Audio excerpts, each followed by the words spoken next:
Hola, buen día. Hoy vamos a hablar del paciente con síndromes medulares y con compromiso de los nervios periféricos.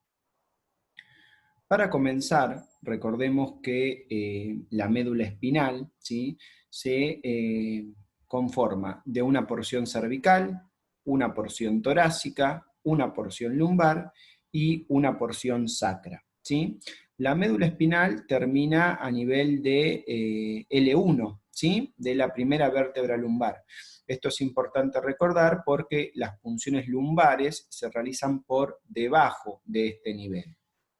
Por otro lado, la parte final de la médula, aquella que abarca los segmentos L5 y S1, constituye lo que es el cono medular, perdón, el epicono medular, mientras que de S2 a S5 se conforma el cono medular. Con respecto al diagnóstico de síndromes medulares, como en todas las entidades, tenemos que basarnos en la anamnesis, el examen físico y los exámenes complementarios. En la anamnesis tenemos que preguntar fundamentalmente por lo que son trastornos de la sensibilidad, así como por la presencia de trastornos motores y trastornos esfinterianos. Con respecto a las causas de los síndromes medulares, son muy variadas. La principal causa de todas es la traumática, ¿sí? Traumatismos que se producen a nivel de la columna vertebral, y ese traumatismo comprime o lesiona la médula espinal. También otras causas están representadas, por ejemplo, por la hernia de disco, por tumores, por infartos medulares, por enfermedades desmielinizantes como la esclerosis múltiple o enfermedades infecciosas como la mielitis transversa. Al examen físico, el principal hallazgo que vamos a encontrar es un nivel sensitivo. El nivel sensitivo es una franja, una zona que divide una porción superior donde la sensibilidad y la parte motora van a estar conservados, que es por encima del nivel de la lesión, y una parte inferior donde va a haber compromiso de la sensibilidad acompañado, ¿no?, de compromiso motor, ¿sí? Entonces, ese hallazgo del nivel sensitivo es fundamental para el diagnóstico de un síndrome medular. Recordemos, es una franja que divide una porción superior que se encuentra por encima del nivel de la lesión, donde la sensibilidad y la parte motora están conservadas, de un nivel inferior, que es justamente por debajo del nivel de la lesión, donde la sensibilidad está alterada, acompañado, ¿no?, de déficit motor. Por lo tanto, otra utilidad de lo que es el nivel sensitivo es que nos permite ubicar el nivel de la lesión, ¿sí? Y uno el nivel sensitivo lo ubica a nivel de los diferentes dermatomas. Los exámenes complementarios de utilidad para el estudio de los síndromes medulares pueden ser tanto la tomografía computada como la resonancia magnética, pero el principal de todos es la resonancia magnética. La resonancia magnética es el principal estudio para, justamente, valga la redundancia, estudiar lo que es la médula espinal. En su defecto, si no puede realizarse, ahí se lleva a cabo una tomografía computarizada. Dentro de los síndromes medulares, de acuerdo al tiempo de evolución, nosotros lo podemos dividir en agudo o crónico, o lesión medular aguda, también denominada shock medular, y la lesión medular crónica. El shock medular tenemos que se caracteriza porque la persona va a tener parálisis flácida, anestesia total e incontinencia de esfínteres, siempre por debajo del nivel de la lesión. En cambio, el síndrome medular crónico, que generalmente estas manifestaciones empiezan a aparecer después del primer mes, se va a caracterizar por una parálisis espástica, por compromiso esfinteriano y también compromiso de la sensibilidad. Los diferentes síndromes medulares tenemos que abarcan el síndrome de transección medular completa, el síndrome de hemisección medular, el síndrome centromedular, el síndrome del epicono, el síndrome del cono y el síndrome de la cola de caballo, que si bien no es un síndrome medular en sí, por una cuestión práctica, lo vamos a describir en este apartado. La transección medular completa tenemos que se caracteriza porque se produce un corte completo de la médula espinal, ¿sí? Un corte a nivel transversal. La principal causa de la transección medular es traumática y nosotros vamos a encontrar lo siguiente. Tenemos un nivel sensitivo y por debajo del nivel de la lesión vamos a tener compromiso de la parte motora, ¿sí? Así como compromiso de la sensibilidad, y se van a afectar todos los tipos de sensibilidad, ¿sí? Va a estar afectada la sensibilidad térmica, la sensibilidad dolorosa y la sensibilidad táctil, así como la sensibilidad profunda. Entonces, en el síndrome de transección medular, por debajo del nivel de la lesión, o sea, por debajo del nivel sensitivo, vamos a tener abolición de la motricidad y abolición de todos los tipos de sensibilidad. En el síndrome de hemisección medular tenemos que se lesiona la mitad de la médula, ¿sí? También las causas pueden ser de causa traumática, que es la más frecuente. En el síndrome de hemisección medular vamos a tener lo siguiente. Tenemos el nivel sensitivo, ¿sí? Por debajo, ¿sí? En este caso, fijémonos que está lesionada la médula del lado izquierdo, ¿sí? Por debajo del nivel de la lesión, ¿sí? A nivel del lado izquierdo, o sea, homolateral a la lesión, vamos a tener compromiso de la motricidad, recuerden que las fibras se decusan arriba, y también compromiso de lo que es la sensibilidad profunda, porque recuerden que las fibras de la sensibilidad profunda también se decusan más arriba a nivel de lo que es el bulbo. Del lado contralateral, siempre por debajo del nivel de la lesión, vamos a tener compromiso de lo que es la sensibilidad térmica, la sensibilidad dolorosa y el tacto grueso, porque las fibras, ¿sí?, que vienen por debajo se decusan al ingresar en la médula espinal, ¿sí? Entonces, en el síndrome de hemisección medular, homolateral a la lesión, por debajo del nivel de la lesión, vamos a tener compromiso motor y compromiso de la sensibilidad profunda, mientras que contralateral a la lesión, siempre por debajo del nivel de la lesión, vamos a tener compromiso de la sensibilidad superficial. También, tanto en el síndrome de hemisección medular como en el síndrome de sección medular completa, puede haber compromiso esfinteriano. Y una cosa que también cabe destacar es que nosotros tenemos la franja de nivel sensitivo, tanto en una hemisección medular como una sección medular completa, por encima de la franja del nivel sensitivo generalmente se encuentra una zona de hiperestesia, ¿sí? Separando la parte con compromiso de la sensibilidad de la parte que tiene una sensibilidad conservada. El síndrome centromedular, que se produce fundamentalmente, se ve fundamentalmente en la siringomielia o en los ependimomas, se caracteriza porque hay un compromiso inicial de lo que es la sensibilidad térmica y dolorosa, respetando el resto de, respetando la sensibilidad profunda, así como las fibras motoras. Entonces, el compromiso se va a producir en las fibras dolorosas, ¿sí?, y en las fibras que transmiten la temperatura, con conservación del resto. El síndrome del epicono medular, como dijimos, afecta a los segmentos medulares L5 y S1 y se va a caracterizar porque la persona va a tener compromiso motor a nivel de los miembros inferiores, compromiso sensitivo y compromiso esfinteriano.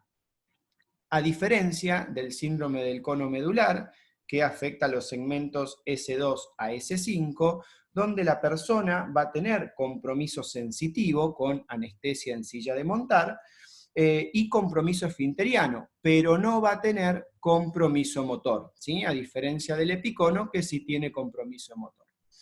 Y por último, el síndrome de la cola de caballo, ¿sí? Que como dijimos previamente no es un síndrome medular per se, sino que es una radiculopatía por el compromiso de las raíces que se encuentran a nivel del saco dural, se va a manifestar fundamentalmente como una radiculopatía, ¿sí? Una radiculopatía asimétrica, cuya principal manifestación clínica va a ser el dolor, ¿sí? Si el cuadro persiste, luego del dolor, el cuadro va a evolucionar a un cuadro de déficit sensitivo con anestesia en silla de montar, puede haber compromiso esfinteriano y compromiso motor con paraplejía. Bien, ahora vamos a hablar del paciente que presenta compromiso de los nervios periféricos. Los nervios periféricos pueden comprometerse a nivel de la raíz, originando radiculopatías, como por ejemplo el compromiso de las raíces a nivel cervical o a nivel lumbar. Se pueden comprometer los plexos nerviosos, o se pueden comprometer los nervios periféricos. Esos nervios periféricos podemos tener el compromiso de un nervio, originando lo que es una mononeuropatía, el compromiso de múltiples nervios, pero de forma asimétrica, generando lo que se denomina mononeuropatía múltiple, o el compromiso de múltiples nervios, pero en forma simétrica, que es lo que se denomina polineuropatía. Las manifestaciones clínicas del compromiso de los nervios periféricos van a ser manifestaciones sensitivas, manifestaciones motoras, acompañadas o no de manifestaciones autonómicas, de acuerdo a las fibras que transmitan los respectivos nervios.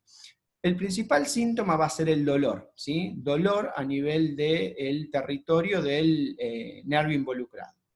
También podemos encontrar parestesias, que recordemos que el paciente lo va a referir como hormigueos o pinchazos. Hipoestesia, puede haber paresia o debilidad si hay compromiso de las fibras motoras. Hipotonía muscular en una etapa más avanzada. Y reflejos osteotendinosos disminuidos o abolidos. Y de acuerdo a si hay fibras autonómicas o no involucradas, puede haber disautonomía.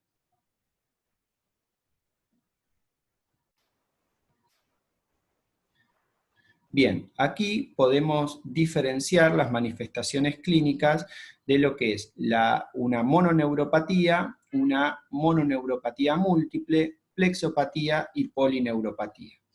La mononeuropatía afecta solamente el territorio de un nervio, ¿sí? Hay compromiso solamente de un nervio periférico.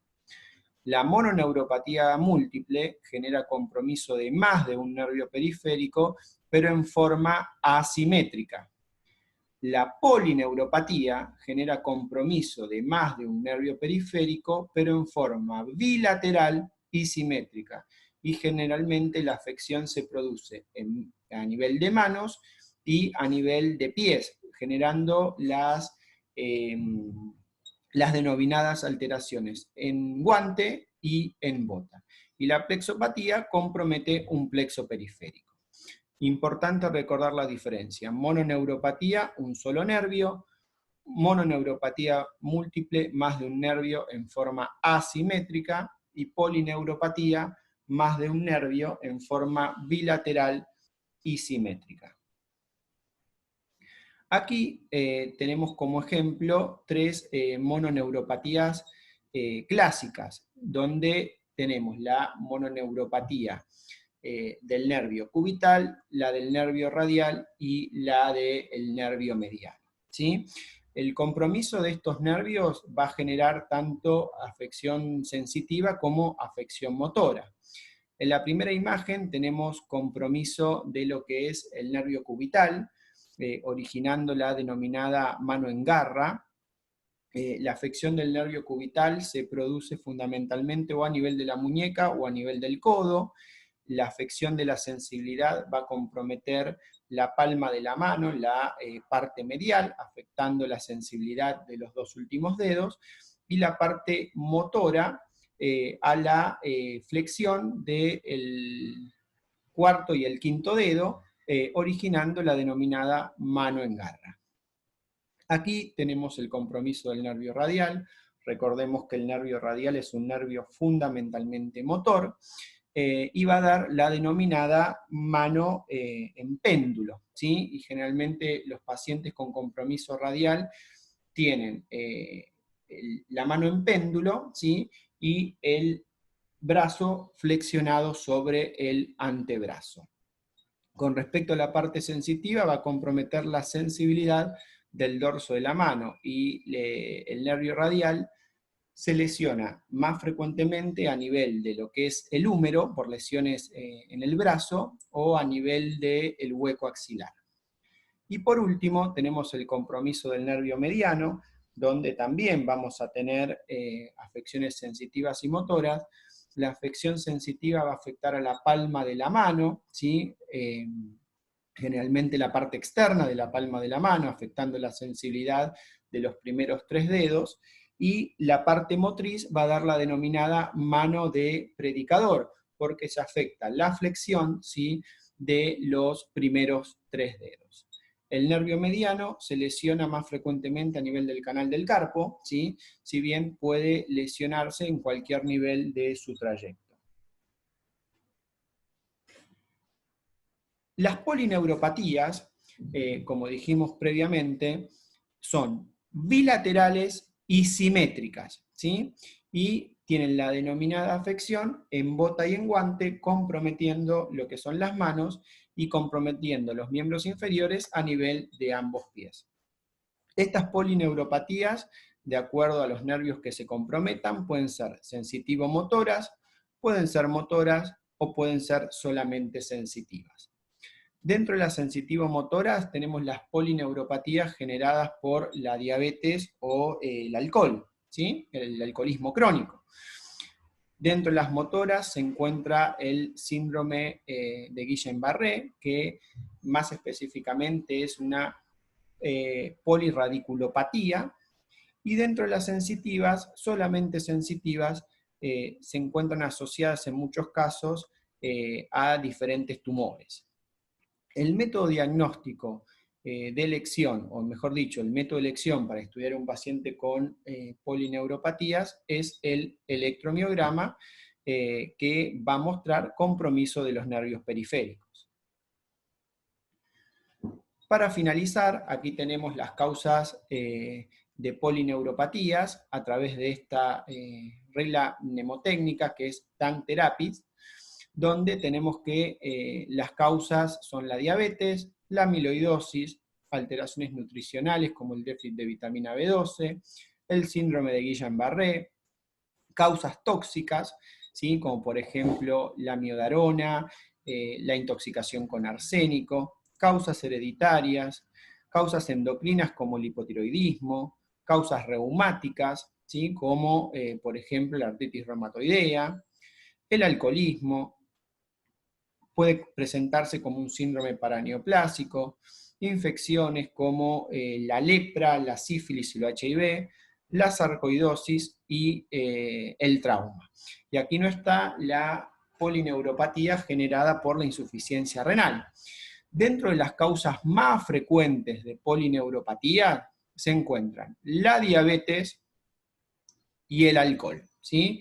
Y luego vendría lo que es la enfermedad renal crónica. Pero recuerden, las causas más frecuentes de polineuropatía son la diabetes y el alcohol.